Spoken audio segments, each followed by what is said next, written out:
నెల్లూరు జిల్లా చేజర్లలోని తూర్పు కంభంపాడు గ్రామంలో నిర్వహించిన సుపరిపాలనలో తొలి అడుగు కార్యక్రమంలో మంత్రి ఆనం రామనారాయణ రెడ్డి పాల్గొన్నారు. ఇంటింటికి వెళ్లి ప్రభుత్వం అమలు చేస్తున్న సంక్షేమ పథకాలను వివరించారు. గ్రామంలో నిర్మించిన సిమెంటు రోడ్లను ప్రారంభించారు. 50 లక్షల రూపాయలతో శ్రీ నీలకంఠేశ్వర స్వామి దేవాలయ అభివృద్ధి పనులకు శంకుస్థాపన చేశారు. తొలుత ఆయన చేజర్ల మండలం కోటితీర్థం శివాలయంలో ప్రత్యేక పూజలు నిర్వహించారు. గత ప్రభుత్వం రాష్ట్రాన్ని అప్పుల్లో ముంచిన సూపర్ 6 హామీలను క్రమంలో నిలబెట్టుకుంటామని మంత్రి ఆనం రామనారాయణ రెడ్డి తెలిపారు. ప్రభుత్వానికి 4 ఏళ్లు పట్టింది. ప్రతి సంవత్సరం 250 రూపాయలు వాయిదాల పద్ధతిని పెంచారు.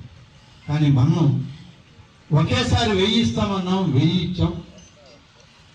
ఆ 1000 3 మాసాలు బకాయి పెడితే ఆ 3000 కూడా కలిపి 7000 రూపాయలు మొదటి నెలలోనే ఇచ్చాం. ఇప్పుడు ప్రతి నెల మీకు 4000 రూపాయలు మీ ఇంటికి వచ్చిస్తుంది. ఇవాళ అధికార యంత్రాంగం అంతా ప్రతిరోజు పనిచేస్తూ ఉంది.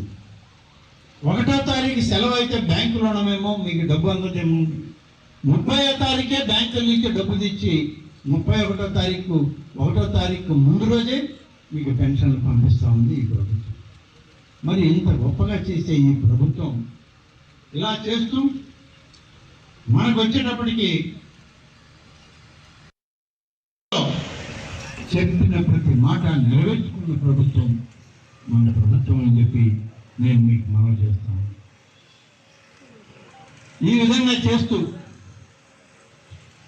చెప్పడం కూడా